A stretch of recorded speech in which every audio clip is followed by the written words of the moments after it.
Good evening, everyone. This is Helenique Argeru. Tonight we're looking at the subject of optimization. We're going to be listening to different samples of what it might sound like for the brain to go into optimal states as well tonight. And we're also then going to be experiencing some of this content as opposed to just talking about it. I'm very excited about that because this was for me a long discovery path. As a drummer for many years, I started exploring many different ways that the body mind can connect, integrate, and then actually even go into these peak states, we call them. And of course, later on, I was interested in explaining that to myself, understanding it, and it took me 20 years to really conclude and confirm that these states are in fact scientifically proven. They do exist. We can see that they exist, and we can also map and understand very specific skills that are available to us when we are in them.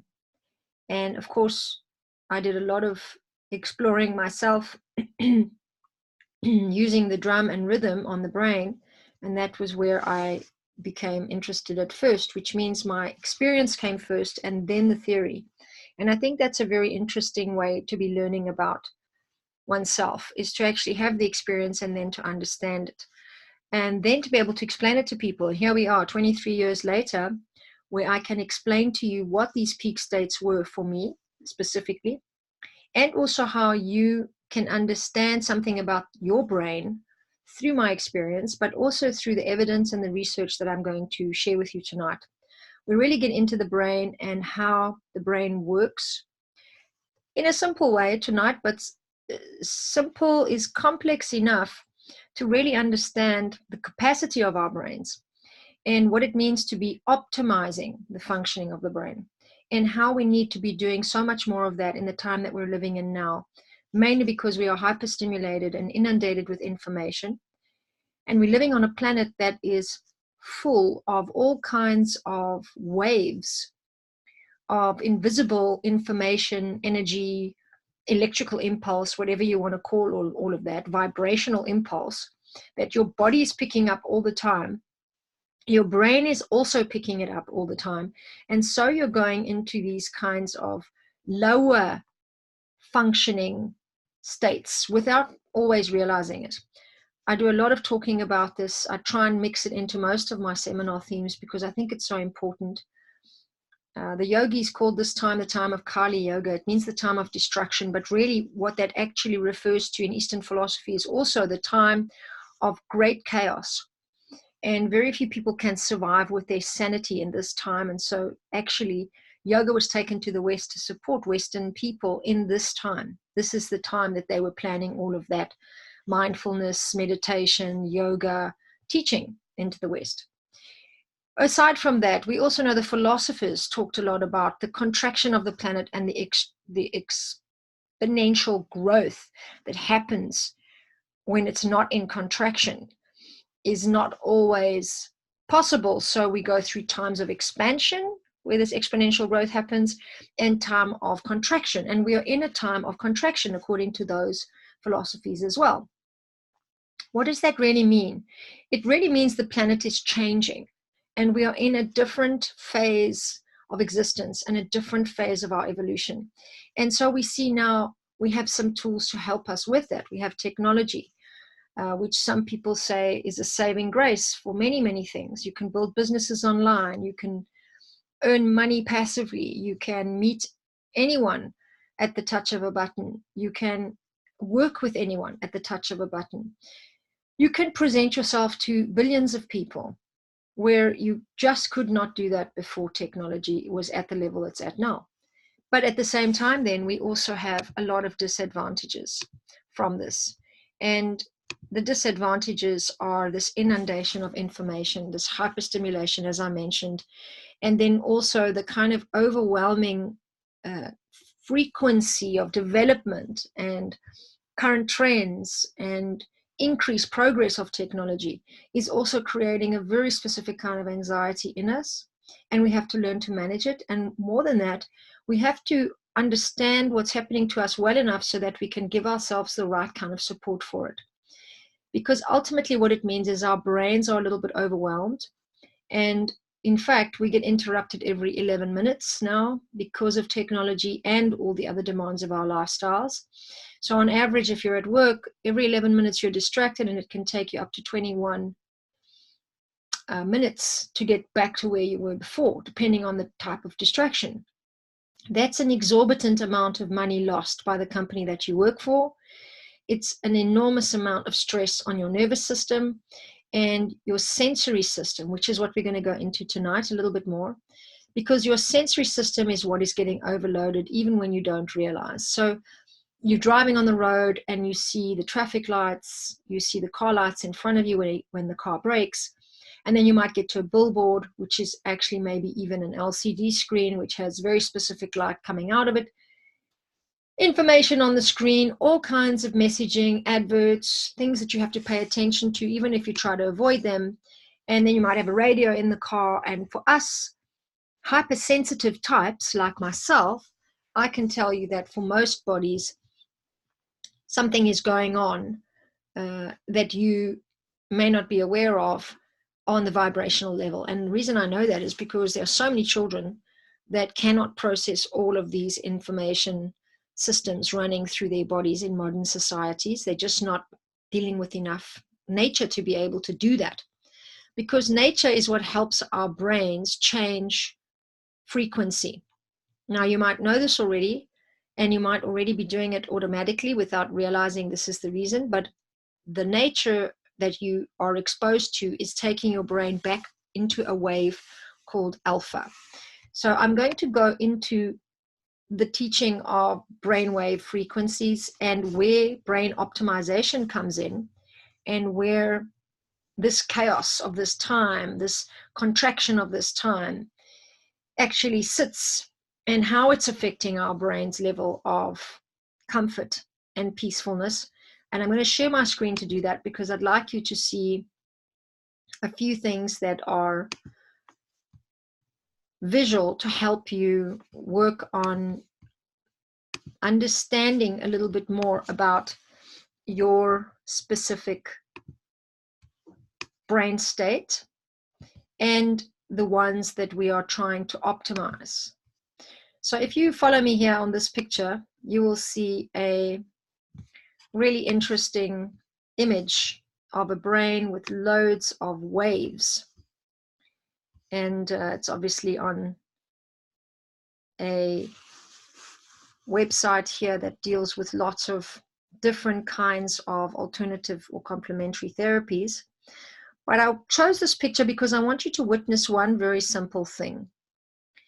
And it is that the wave that you see here is very thin. If you could see what I mean, there's few wobbles on this wave, right? Meaning that the wave doesn't go up or down too dramatically. But then you get to these much more dramatic waveforms where the wave is oscillating, we call it, above the line and well underneath the line, right? So it's going down and up, down and up, down and up, down and up, down and up, down and up, down and up, down, and then less so at the sides. The reason I want you to notice this is because when we are actually looking at brain waves and we start to explain what's happening, we actually can explain it visually, that this wave is moving slower, the one that has less rise and fall movements, right? Meaning that that brain wave frequency is slowing down, and the one that's increasing so much above and below the line is the brain wave that is actually moving much faster. So you can then extrapolate from that, assume, let's say, or conclude maybe, that you have certain waveforms where a little bit is going on, and then you've got these waveforms where a lot is going on. And that's the first thing I want you to get, that basically the brain wave that has so much going on is the one that we call beta. right? It's this one, 12 hertz to 38 hertz. It's the most common one that we are using to think. You can see here this thinking brain. So much going on in the brain, all this information of thought leading to some conclusion, and sometimes not continuing, sometimes getting entangled and continuing and stopping, sometimes getting all the way out there and going pretty far away from where it began. So many, many thoughts, as you can see, many, many things happening and going on. But then you get these brain waves that are much calmer. And these are the ones that are actually below 4 hertz. Hertz is a way that we measure sound waves. Now, when you have a brain wave that is actually this slow, it may even stop the amount of thoughts that you're having. So you see this is the delta wave, we call it, and it's really what happens when we are sleeping. It's where we access the unconscious mind. That's why we are actually asleep at that time. We go into our unconscious mind, and there is a human growth hormone that's secreted at this time. And some believe we have deep healing in our sleep. Some believe that we go to other dimensions when we sleep.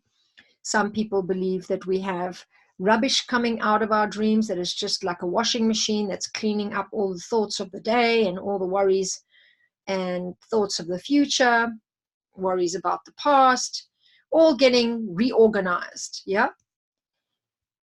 And it's needed a lot in childhood years, like babies need to sleep a lot. They need a lot of this delta wave. That's in fact where their brain cells and their body cells are actually being regenerated, and they're growing at the time when they're sleeping a lot. So they need a lot of downtime to get into that. And it's necessary to offer the brain more of this when you're ill, when you're not feeling well, when you are emotionally tired, when you've had a breakup, when you've gotten shouted at during the day. If you can give yourself extra sleep, it helps you to clean out your hard drive. Now, there's two very interesting states that I want you to think a little bit about, just to know that there are these other wave frequencies.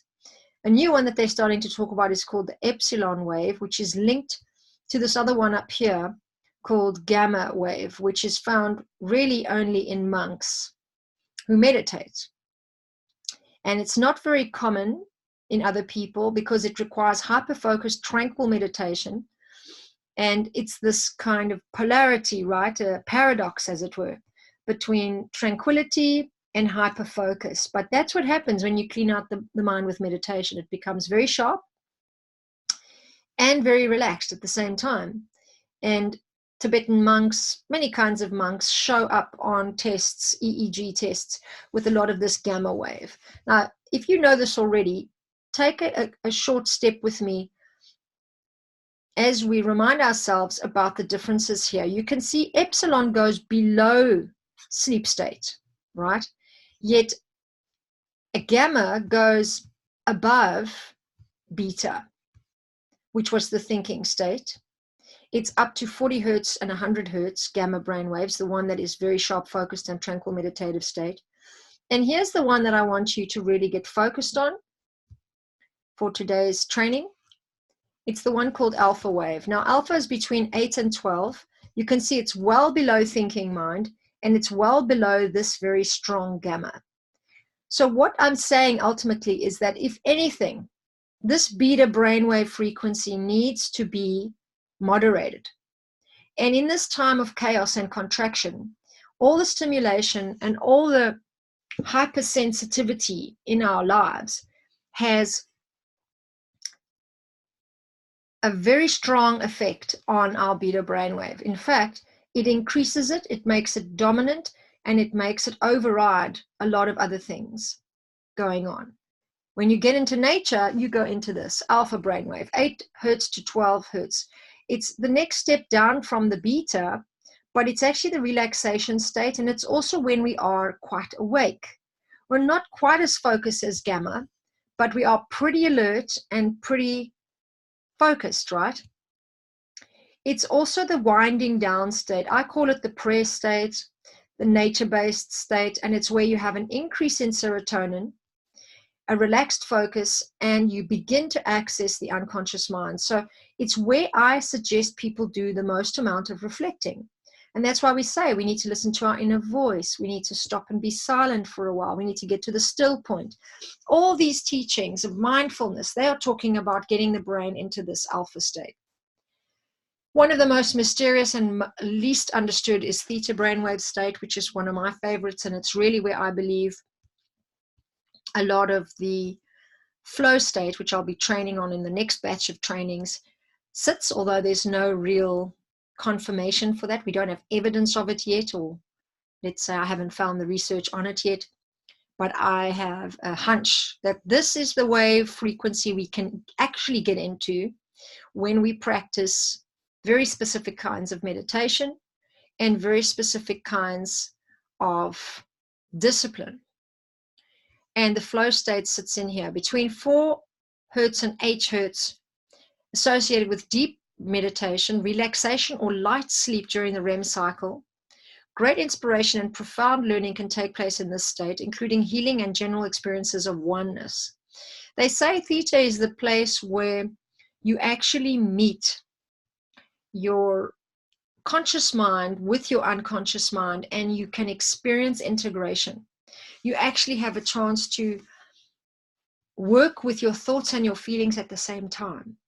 So there's no distinction, there's no separation, because you don't have this line dividing your conscious mind from your unconscious mind. They merge. And you can imagine that's pretty incredible, because that means you can begin to experience a state of integration, or oneness, they call it here. And when you drop down into a massage, you might very well go into alpha, and you might even get into theta.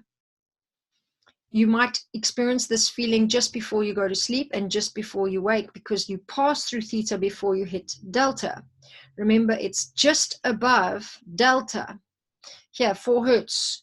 So your brain waves start slowing down, less thoughts, less information, less thinking, less worry about yesterday, less worry about the future, less thought about yesterday, less thought about the future. Goes on and on and on and on until you pass through theta and then get into delta. And then here we discover there's even something more powerful, epsilon, than sleep, at least, maybe not more powerful than theta, where you start to have similar feelings of sleep, but more of the qualities of gamma, and you get into this universal consciousness. And many devices cannot actually detect epsilon. So why is this so relevant for us? Because this is going on in your brain every single day. And it might look a little bit woohoo and connect to complementary medicine here, but it's pretty sound science that you are actually working your brain waves every single day with every thought you have and every nap you take and every prayer you say. You are teaching yourself to either stay in this state when you're pretty stressed out, when you think a lot of things about yourself or about other people. You're a lot in this state, a lot of judgment, a lot of indecision, a lot of doubt, a lot of insecurity, a lot of inflation, arrogance. It's all in beta. There's nothing grounded and self-reflected about it. When you come into your inner truth, your essence, and you really notice who you are, and you're really listening to what you need and what you want, you're coming into this alpha. When you start letting go of even that, and you start feeling more about what is, the existence of all things, you're coming more into theta. Where you're no longer in your ego even about stuff. You just kind of transcend yourself a little, and you start going into this kind of oneness, universal connectedness. And then you drop down into the unconscious and you sleep, and then you might even touch this space all the way down there, but I haven't heard of many people that do.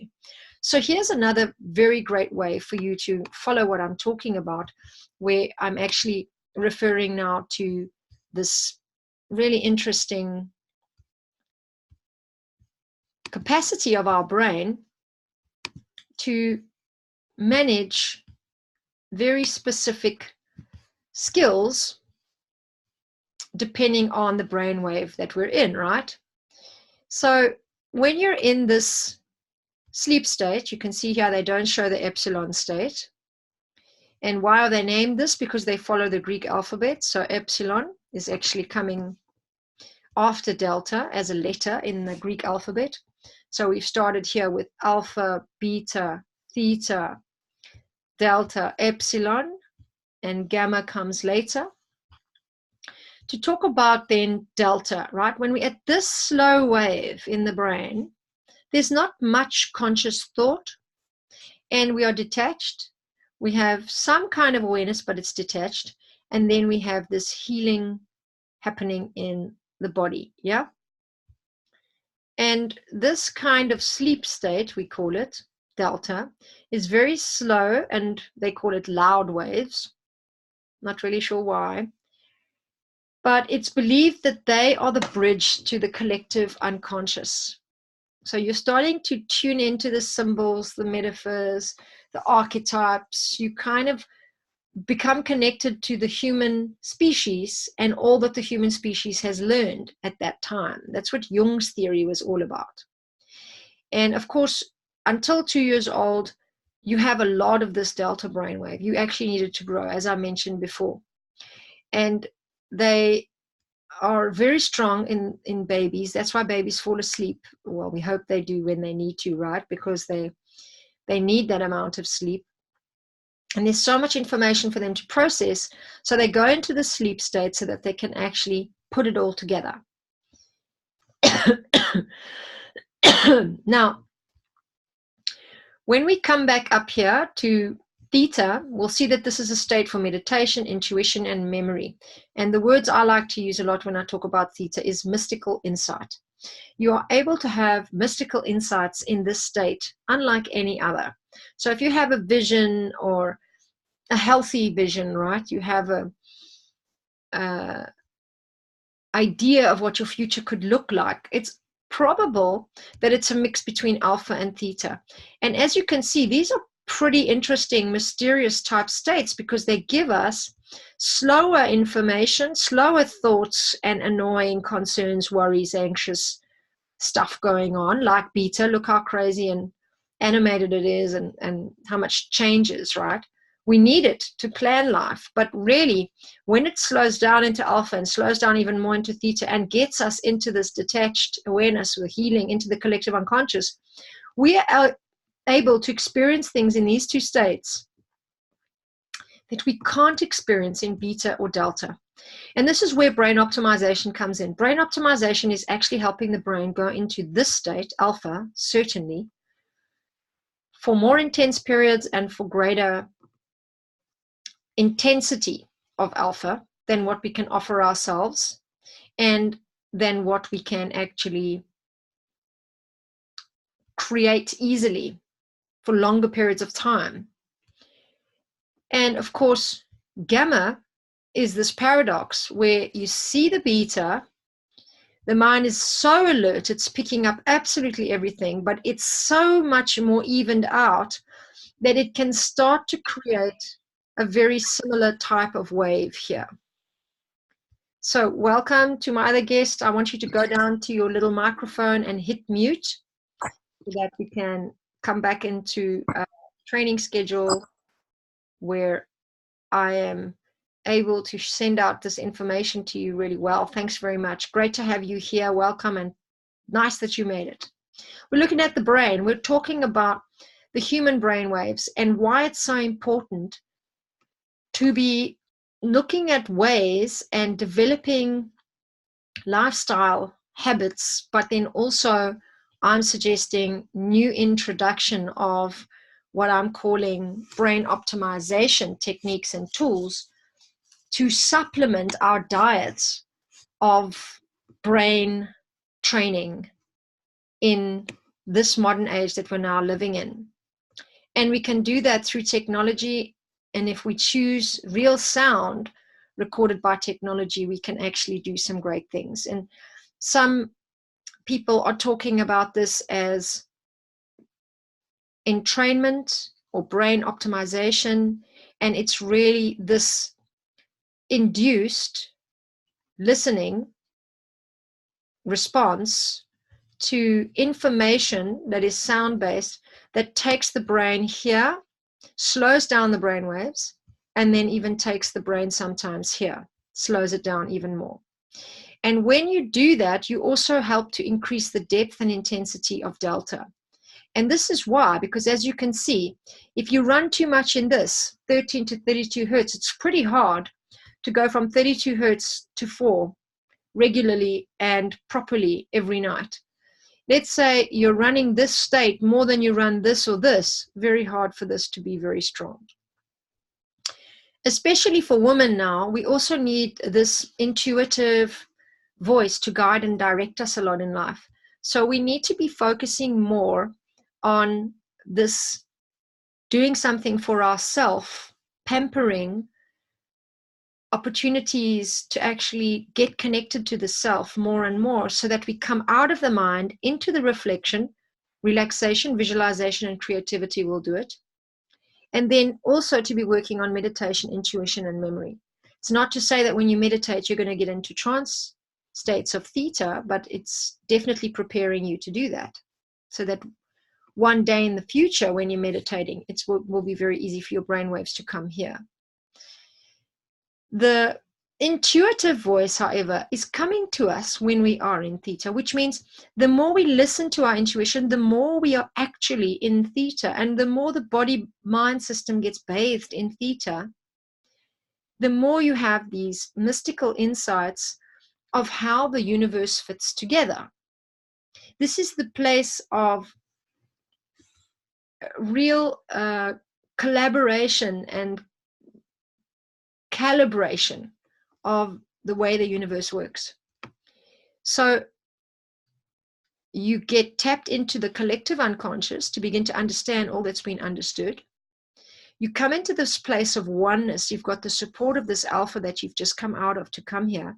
So you're in a relaxed state. You're able to visualize. You're very creative at that time. Then you can actually go into a meditative state. You can listen deeply to the intuition. What is the guidance telling you and showing you? And then you have access to memory unlike any other state here. And that can be felt cellular memory, and it can be really where you start to activate all kinds of new desires, realizations, and you start to program your future path with something totally new and insightful and profound that you could never access here. There's just too much noise, too much action, too much movement. Now, I want to come back to this gamma just for a moment to explain something, and I hope I'm successful to articulate it. It's something I've tried to explain in so many different ways over the years, because I understand it, let's say, on a bigger picture type level, and it's a nice challenge for me to see if I can transmit it to you, because it comes from years and years of working with an instrument and oscillating right and left hands like this, and understanding then that you get a beat next to a beat, next to a beat, next to a beat, next to a beat, next to a beat. No. Pretty much if you were to draw that, you would get something like this: up, down, up, down, up, down, up, down, up, down, up, down, up, down, up, down. Now, let me see if I can explain why that's so important. When you go up, down with such irregularity here, it's not so good for you. But when you go up, down, up, down, up, down very regularly, and you are really strong in your concentration and attention, and there's no worry, no anxiety, no interruption, distraction, and disturbance, this kind of mental activity can become so powerful that it starts to even out. And I'm going to give you another quick metaphor to think about it. Pythagoras actually was the one who showed us that if you pluck a string, he took a string, right, like a guitar string, and he said if you pluck it in the middle, it starts to make a wave. And so a lot of this information comes from that. A lot of the way sound waves work and the way we understand them and how they refer to different vibrational frequencies is about